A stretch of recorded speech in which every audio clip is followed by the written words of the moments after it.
Okay, so today, guys, we're going to discuss quadrilaterals. So in this lesson, we will discuss the basic concepts on quadrilaterals and learn how to name and classify quadrilaterals based on the special properties associated with parallelograms, rectangles, rhombuses, squares, and trapezoids.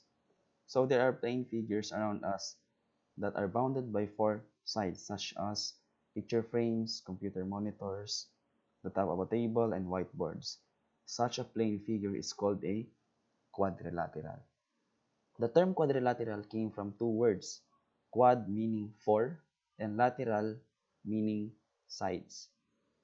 So it states here that a quadrilateral is a polygon bounded by four sides with four vertices or corners. Here are some illustrative examples.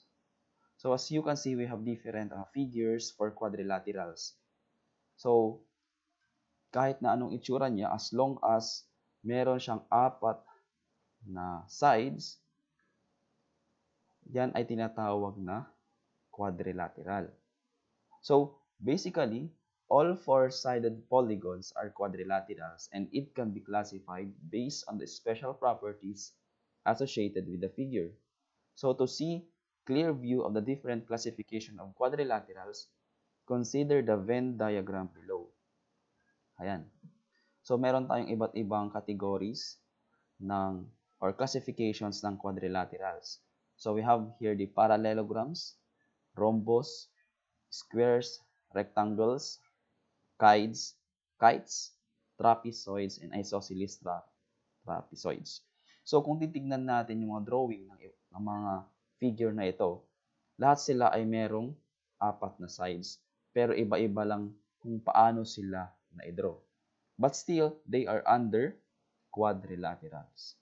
Now, if we're talking about parallelogram naman, it is a quadrilateral with two pairs of parallel sides and its parallel sides are equal.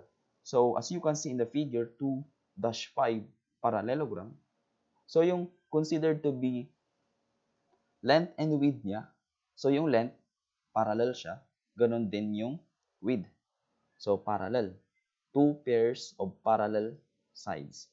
So, example of these quadrilaterals are squares, rectangles, and rhombus.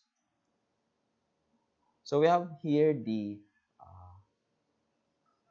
list of properties of parallelogram under table 2.3.1.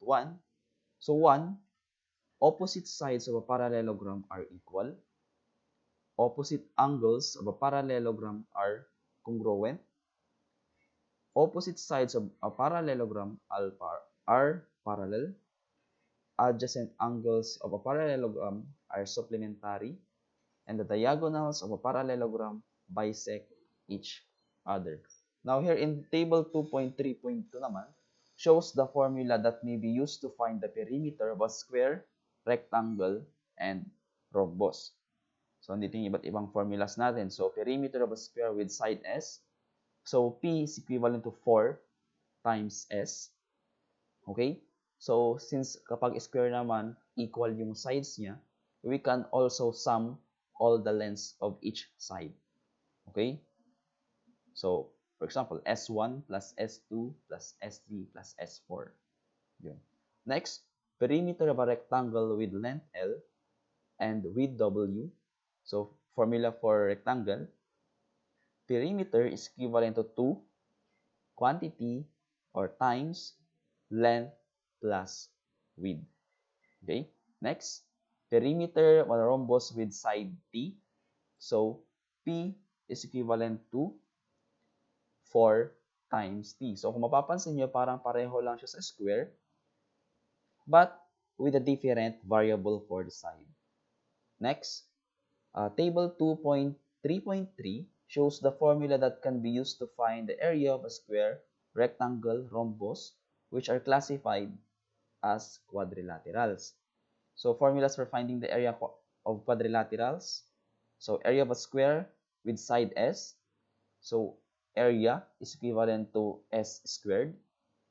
Area of rectangle with length L and width, we have A is equivalent to length times width or L times W. Next, area of a rhombus with diagonals D1 and D2. So A is equivalent to 1/2 times the length of the D1, or diagonal 1, times the length of the diagonal 2.